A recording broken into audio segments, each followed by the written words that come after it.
Question 1.11. A polythene piece rubbed with wool is found to have a negative charge of 3 into 10 raised to minus 7 coulomb. A. Estimate the number of electron transferred from which to which. And B.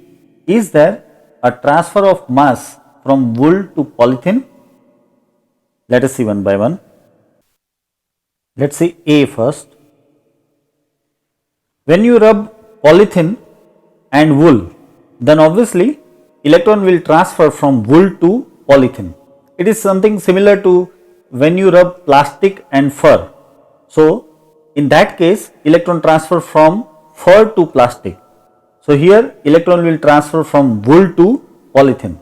So, let me mention that here from wool to polythene electron will transfer,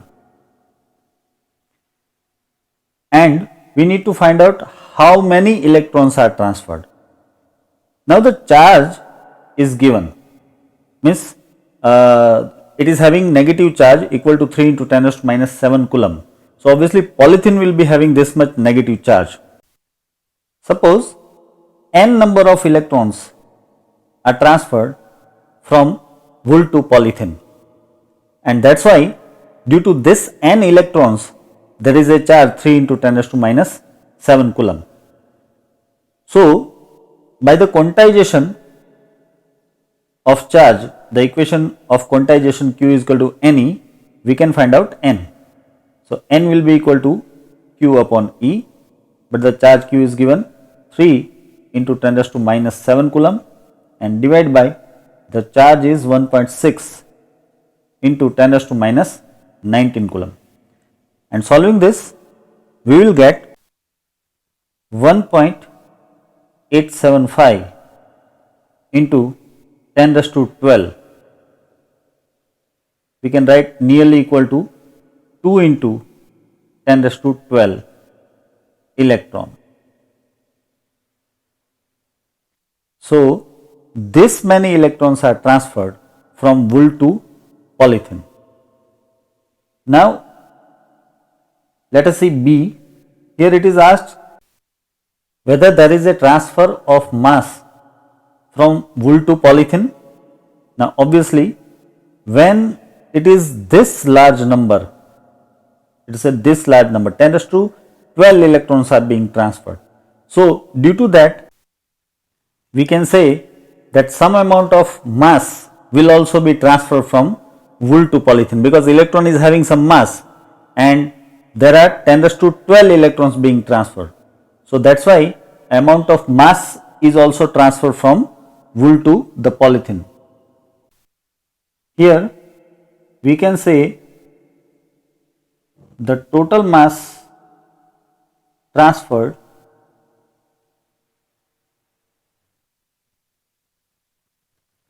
can be written as capital M is equal to N into Me. See, this N is number of electron and Me is the mass of one electron. So capital M becomes the total amount of mass. Here the number of electron exactly is 1.875 into 10 raised to 12, and mass of one electron is 9.1 into 10 raised to minus 31. Solving this we will get 1.7 into 10 raised to minus 18 kilogram, or nearly equal to, you can write it is 2 into 10 raised to minus 18 kilogram. So this is the amount of mass that is transferred from wool to polythene, and this is the number of electrons transferred from wool to polythene. Question 1.12. A.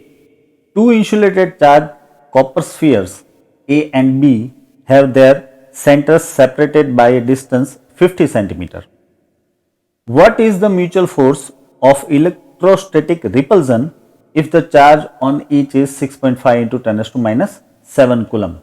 the radii of A and B are negligible compared to the distance of separation. This is must. They must say this, because if the distance is large and if the radius is less, then only we can apply Coulomb's law. B. What is the force of repulsion if each sphere is charged double of the above amount and the distance between them is half? Let me draw the situation. Here are the two spheres, let us say like A and B, and here is the separation distance, which is given as 50 centimeter, and the charge is, let us say, Q. They both are same, 6.5 into 10 raised to minus 7 coulomb. So here first of all, the repulsive force, obviously it will be repulsive force because charges are same, can be sought out by F is equal to K, Q1, Q2, but here both are Q, so it is Q square upon R square. Now we know this values, K is 9 into 10 raised to 9 and the charge is given as 6.5 into 10 raised to minus 7 coulomb and then square, and the distance is 50 centimeters, so I should put it meter, 0.5 meter and square. Solving this, we will get the force something like 1.52 into 10 raised to minus 2 Newton. So this will be the repulsive force between them. Here is our first answer, let us say A. Now the second answer, that's again very simple. If the charge is doubled, let us say Q dash is 2Q, and if the distance is halved, that is, let us say R dash is half, means R by 2. So F dash can be now written as K Q dash square upon R dash square. See, this is the new force in this new situation, but Q dash is 2Q, so that will be 4Q square upon this R dash is R by 2, so if you take square, then that will be R square by 4. So as a whole, you will get this as 16 K Q square by R square. That means it is 16 times than F. So it is 16 times than 1.52 into 10 raised to minus 2. So we will get nearly 24 into 10 raised to minus 2 Newton of force, or you can say just 0.24 Newton of force is there in this new condition, in this new situation. So that is our second answer. Question 1.13. Suppose the sphere A and B in exercise 1.12, that means the previous one, have identical sizes. A third sphere of the same size but uncharged is brought in contact with the first, then brought in contact with the second, and finally removed from both. What is the new force of repulsion between A and B? Let us see. Let me show the spheres first of all, A and B.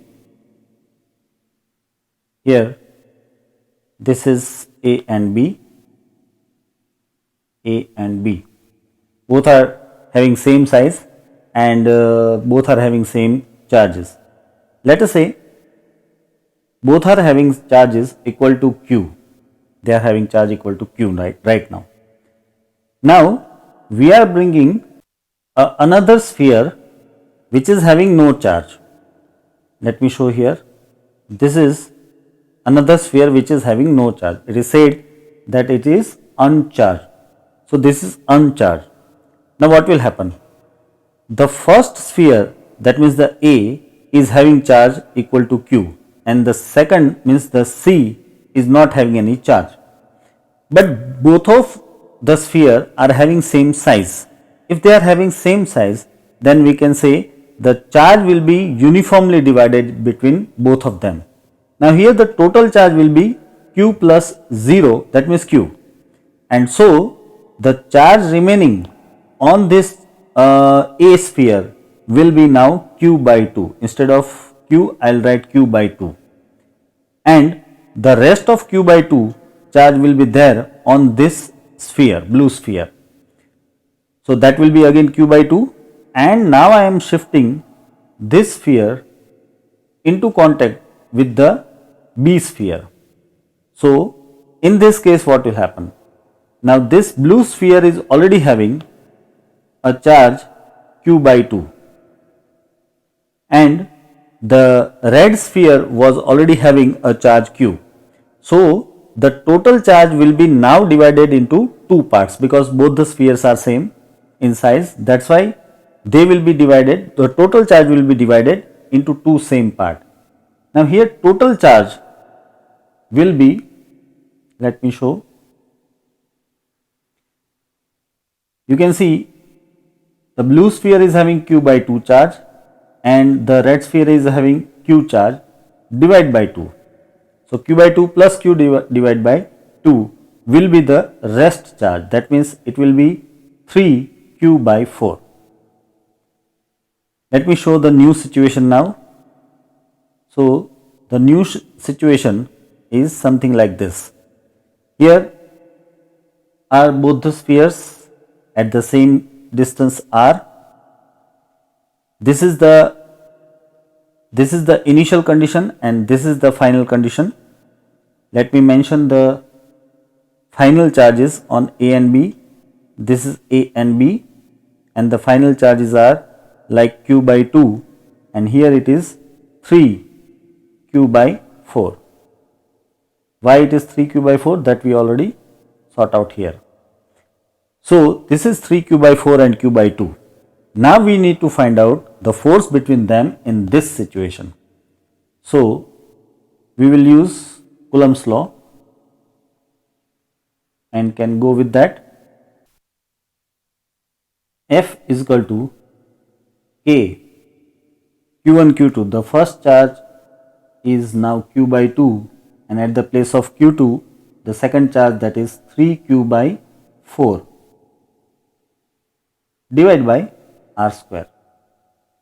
Now solving this we can write something like this: 3 by 8 and K Q square upon R square, and so it is 3 by 8 multiplied by the value of K is 9 into 10 raised to 9, and the value of Q that we already sought out in the previous question, that is 6.5 into 10 raised to minus 7 whole square, and the distance we remember was 0.5 square. So after solving this we will get 5.7 into 10 raised to minus 3 Newton. So this will be the final force after doing all of this stuff, and here is our answer. Question 1.14. Figure shows track of 3 charged particles in a uniform electrostatic field. Give the sign of the 3 charges. Which particle has the highest charge to mass ratio? See, this is the figure. You can see here is a positive charge and here is a negative charge plate. So obviously the electric field, I can show, electric field will be something like this, from positive to negative. and in this electric field these charges are moving and they are having some deviation. So we need to find out what will be the charge of these three charges, means we need to find out the sign of these three charges. Now that is very obvious. You can see this first charge is moving upside. It is because that due to when it is passing through this electric field is applying a force against the electric field. It is applying a force in opposite direction to the electric field. That is possible only for negative charge. When negative charge is there inside a uniform electric field, it feels a force in opposite direction to the electric field. So this charge will be negative charge, then only it will be feeling a force in opposite direction to the electric field, and that's why it is deviated in upside direction. The same is happened with the second charge as well. So this first and second charge both are negative, but this charge, the third charge, is having deviation in downward direction, means it is deviated in this direction, downward direction towards the electric field. That means it is having a force in the direction of electric field. It is possible only when this charge is positive. So this charge is feeling a force in the direction of electric field, that's why it is positive. So the third charge will be positive. So let me mention that the charges first and second, they both are positive, and the charge third is negative.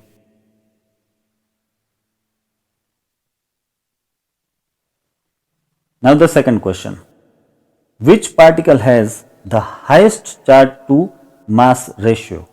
Now for this, first we need to check which is having highest deviation. For that I am drawing a line here.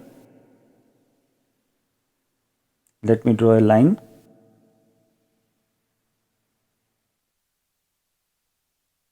Here I am drawing exactly horizontal line. In that you can see this charge is having deviation in upside, but it is less compared to the deviation of third charge. That means the deviation of third charge is more, that means the third charge is having more force due to electric field. So we need to find out which will be having highest charge to mass ratio. See, it's very clear that the deviation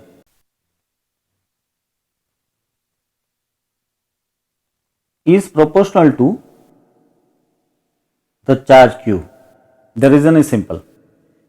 If the charge is more, then the force on electric field, force due to electric field will be more. We know that F is QE.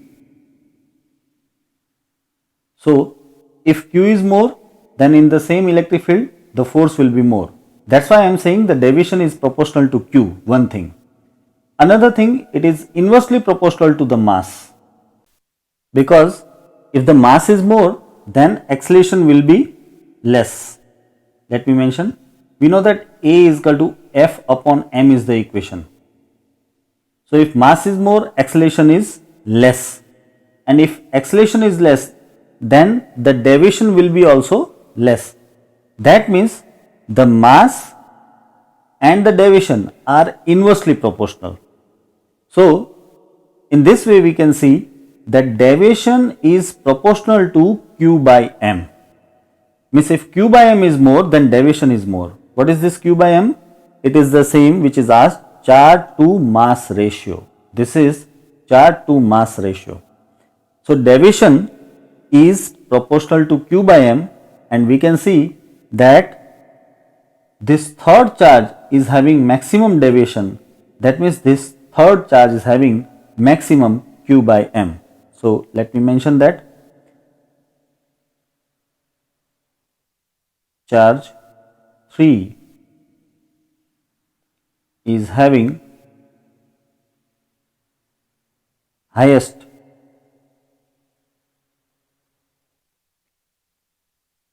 charge to mass ratio. That is our answer. Question 1.15. Consider a uniform electric field. Vector E is equal to 3 into 10 raised to 3 caret I Newton per coulomb. So the electric field is in the direction of x. A. What is the flux of this field through a square of 10 centimeter on the side whose plane is parallel to YZ plane? And B. What is the flux through the same square if the normal to the plane makes an angle 60 degree with the x axis? Let us see one by one. First, let me mention the electric field, that is 3 into 10 raised to 3 caret I Newton per coulomb, and the area of this square plate, which is having a side 10 centimeter. So area will be, as you know, L square. So that will be 10 centimeter. So it is 0.1 meter and square. So that will be 10 raised to minus 2 meter square. Here is the area. Now the first case. Here theta will be 0 degree. Why so? Let me show the figure. This is the XYZ axis, and here is our electric field, and this is the square which is placed such a way so that it remains in the direction, it remains in parallel to the YZ plane. You can see this is YZ plane, and this plate, square plate, is parallel to YZ plane. Okay, now in this case, area vector A, which is always taken perpendicular to the area itself. So area vector A and the electric field vector E both are in the same direction. That's why I have written theta is equal to 0. Now we will solve out the flux in this case. So flux phi, which we know as E dot A, and that's why you can write EA cos theta, but theta is 0. Now I will put the values, that is 3 into 10 raised to 3 and multiplied by the area is 10 raised to minus 2 and cos 0 is 1. So you will get simply 30 Newton meter square coulomb inverse. This is phi. Let me name this as phi 1. This is for the first case. So I will name it like phi 1. This is our first answer. Now we are going to place this plate such a way so that it makes angle 60 degree. Let me show that figure also. Let us see the second case, case B here, where we have to put the square with some angle. Let me show the XYZ coordinate system again. This is the same electric field again, and here is the square plate again, but this time I am going to make some angle which is said to be something 60 degree. Here let us say it is 60 degree with the electric field. Let me show that this angle is said to be 60 degree. So you can see the area vector and the electric field both are making angle 60 degrees. So, I will write here theta is equal to 60 degree. Now, flux again we can find out. Let me name it like phi 2 here. So, phi 2 is equal to E dot A again. So, you can write E A cos 60 and the electric field was given as 3 into 10 raised to 3. The area vector was 10 raised to minus 2 and cos 60 is 1 by 2. So, finally, we will get 15. So, flux phi 2 in this condition is 15 Newton meter square Coulomb inverse. So, that is our second answer in this situation.